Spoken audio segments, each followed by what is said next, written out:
Continuing in our afternoon session, I'd like to introduce Dr. Nolan Hertel. He's the professor of nuclear and radiological engineering at the Georgia Institute of Technology, just down the road from CDC. And he's acting director of the Oak Ridge National Laboratory Center for Radiation Protection Knowledge, co-chair of the International Commission on Radiation Units Committee on External Occupational Dose Quantities, also chair of the Scientific Review Group of the U.S. Department of Energy's Russian Health Studies Program, and co-chair of the Radiation Effects Research Foundation Working Group on computing revised and expanded organ doses for use in the Atomic Bomb Survivor Dosimetry System 2002. Dr. Hertel will be talking on developing a radiation protection hub.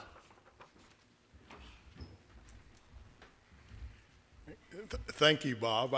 It's weird. The only time I see him is when I leave town. So some of you know how that goes. I want to start off by making a biblical reference to the Book of Chronicles, where it says the sons of Issachar understood the times and knew what to do. Okay, so we're getting a real feel here of where we stand, and hopefully we can set some goals and move forward as the meeting progresses or comes to an end or comes to closure. I may be actually I belong to that second hump on the double hump bimodal distribution, and it may be that I'm kind of in the middle of that I was even asked to be the acting director of this center at Oak Ridge National Lab, because and just to underscore this, in the nuclear and radiological engineering faculty at Georgia Tech, we have 6 faculty members currently looking for have another offer out. 6 of those people are 60 years and older, and the oldest person still active full-time is 80. So, but maybe it's because we're living longer, some of this too, right? Okay, so I took a few quotes out of this NCRP statement number 12, kind of highlighted in red just to make sure we go through this. I want to really address the second point on this slide. State funding, I'm not sure how you're going to get that unless maybe, I could see where technical colleges and junior colleges, because of regional needs, may be able to tap into state funding, but I don't think, as we've heard today in several talks, that state legislatures are going to throw a whole lot of funding at these things. So the idea is to restore federal fellowships and faculty research funding for that. Fellowships, and Kathy, I'll underscore what Kathy said, fellowships aren't going to help me at my yearly evaluation, because, and not only that, even if you give fellowships to a bunch of graduate students, somebody has to teach them.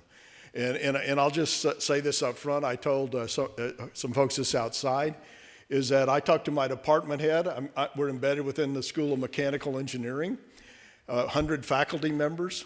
And I said, if I was 30 years old, I wouldn't take this job again because of the difference in the business model that now exists, okay? Scholarship's still important, but not nearly as important as some other things, as we'll see in a minute. So addressing here, I'm going to probably wear more my university hat and talk about including people who will educate the next generation, and leave the other options. They're in there for completeness. Let other people talk about those. So now this is my viewpoint. So it doesn't belong to anybody, and people may disagree with it. But I was struck when I sat at Oak Ridge 2 years ago and Googled PNNL, looking for a dosimetry group, and lo and behold, there was a manager. When I clicked on the manager, it went to somebody in materials science. And so I phoned up and said, oh, well, people have now been integrated into other groups or retired or whatever. So I think that's a common thing. Low levels of funding in radiation protection, and I'm talking more about radiation protection than the other things folks have talked about earlier today, is kind of at a low. I think as opposed to Europe, we get this thing that, hey, we're overestimating doses, so we're fine. We get that kind of mentality. In Europe, they keep lowering the annual dose limits, and so they're worried about things like, and in the future, ILENS dose, right? Or do we know all we need to know from a radiation protection standpoint? As we saw here, we may very well be moving towards the elimination of a lot of health physics and radiation protection programs, and I say at major research universities. I think we saw in the NEI talk that 2-year programs are helped and assisted, it looks like by the industry, and I don't think have the same challenges. Okay, so now other people have said this, but what I'm going to do is put some numbers on it. This is the this is the revenue stream for a typical major university. You can guess which one it is. Okay, I pulled that straight off a web page. Whoops. So if you look at this, notice this. Here are the things I want to draw attention to. Indirect cost probably comes largely off of sponsored research too. My radiation safety office operates because of that. But you look over here, student tuition 23%, state appropriations 15%. We may be at the high end of major research university. So those are the two things here. Of course, I looked at these two numbers and I've been watching the news, and I think maybe those will change when we feel the burn. If you've been watching the shows I've watched, but anyway. So I mean, those are the drivers, and you can ask Rich Bray, because he'll say it in a more pointed manner than I just did, that you better teach a lot of students, or you better bring in a fair amount of research funds here. So student contact hours then represent revenue streams to programs. I think there's a possibility in certain regions of the country to get funding regionally from from 4-year programs, for 4-year programs, and again for 2-year programs to supply technicians. Probably not, people aren't going to recognize the need for masters and PhDs in radiation protection or health physics. The other thing that hampers us is if you go to even places that we considered very well-known schools for health physics programs, what do we find? 1 or 2 faculty members, and maybe down to 1. And so that's always been a challenge. So you don't get a whole lot of contact hours that way. And to reiterate what Kathy said, I just sat on promotion and tenure committee, and in my school, if you don't come up to tenure in 5 years with at least $1 million, they say, well, this is subpar performance in research funding. So total change in that area. So the big question I say is, where do health physics, radiation protection people go for a level of sustainable funding? Now we might get a contract here or there to do a task, but the idea of getting 3 to 5 year research programs fully funded is not too apparent anymore. So one of my friends at a 4-year program said this. He said, you think you're the only person hurting from state appropriations.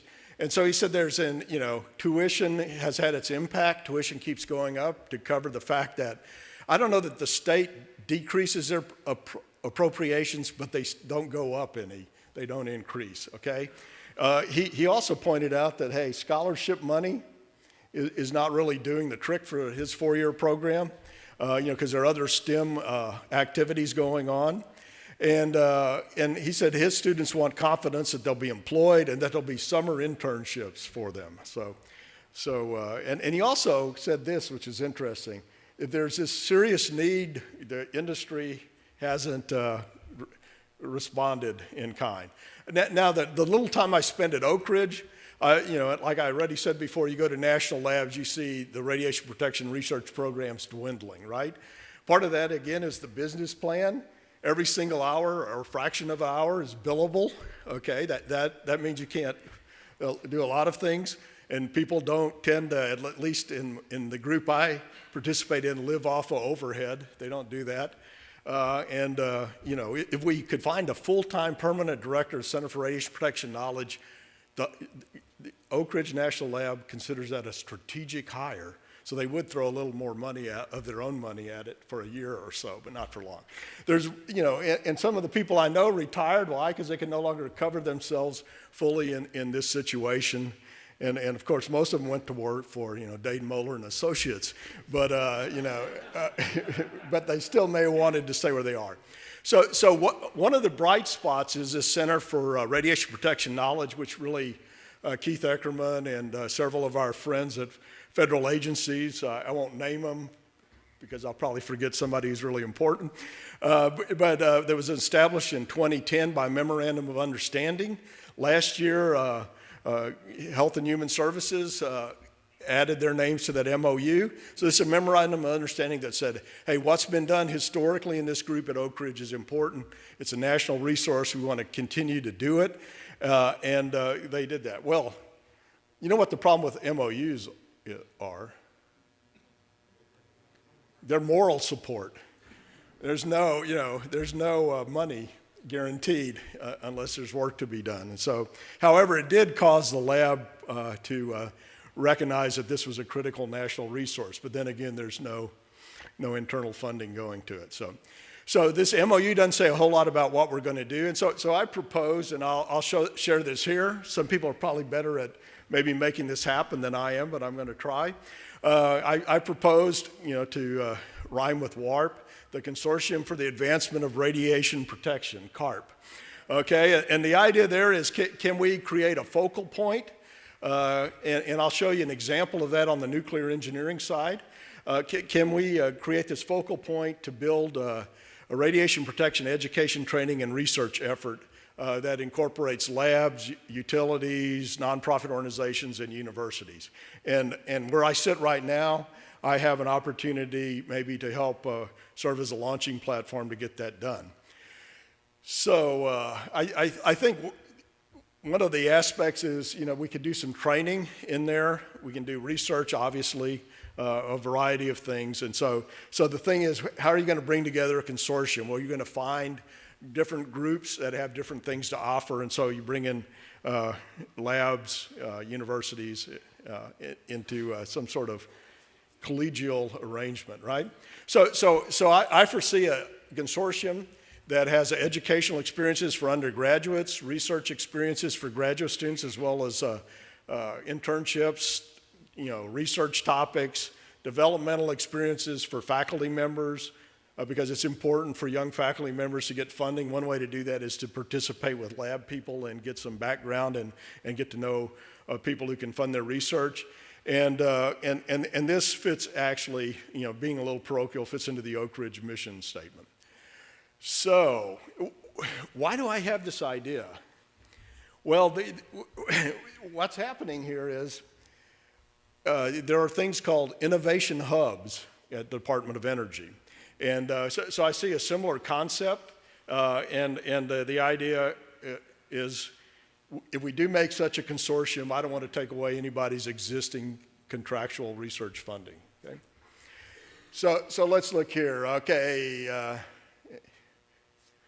I'll let you look at that real quickly because I want to show my example because I think I'm rambling on a little longer than I thought. So at minimum, I could see we could provide, through this consortium with labs and industry, you could provide summer student internships. And it's key, I think, to do some more training in operational radiation protection because somebody comes out after Nolan Hertel supervised their master's degree, and a lot of other people I know, they know how to run a Monte Carlo code and not necessarily how to do good measurements and make decisions. I also see maybe there's a place here where there's a practicum program where you say, here are 5 or 6, kind of like, have you seen pharmacy practicums where they work in a hospital and other settings, retail pharmacies? So you could make a similar type system, once again, this is dreaming until there's money, right? And then you could create a research hub. So I'm going to show you an example here real quickly. The Center for Advanced Simulation of Light Water Reactors is a hub funded by DOE. It's now in its 6th year. First 5 years was funded for $25 million a year. Think what that would do, my academic friends and lab friends, in terms of if we had that kind of money to distribute in a consortium. So the consortium consists of national labs, industry. I just want to give you a quick idea. There's a leadership team, to ensure that it's distributed. They have university and lab people. I'll skip this slide, but it's obvious that you'd need people to lead focus areas. But here's one of the key things I think I want to present here is, they have a board of directors, industrial council, and they have a science council. So you need a council to set what at least are the generic goals to go after in a research setting, and then set up a mechanism for members of the consortium and as well as outside the consortium to receive some funding. So I'll finish up with this. Is it time to consider a consortium? Is it time to consider a CARP? If it is, we need a champion, and that means someone who can actually fund it. We need help from people in this room to get that done. The NCRP obviously should play some role there, particularly in the setting of the research agenda. Should we go for international collaborations? That's a big thing now. And there are tough decisions to be made. With limited resources, there may only be able to be a limited number of programs, so there are hard decisions to be made. So anyway, CARP, the only negative feedback I've got on CARP is this. One of my friends said, can't you find a better acronym? And I've always looked all my life for an opportunity to use a Kinky Friedman quote in a scientific talk. So here we go. He says some things are too important to be taken seriously. Now the other problem with CARP is it might be a trademark infringement on the Hiroshima CARP baseball team, but they may let us get away with it. So, we're here. We have to do something to address the future.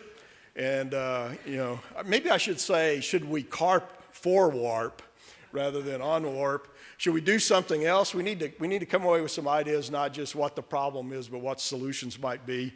Or in my case, do I just do that? Right off into the sunset with the rest of the folks. So that concludes my talk.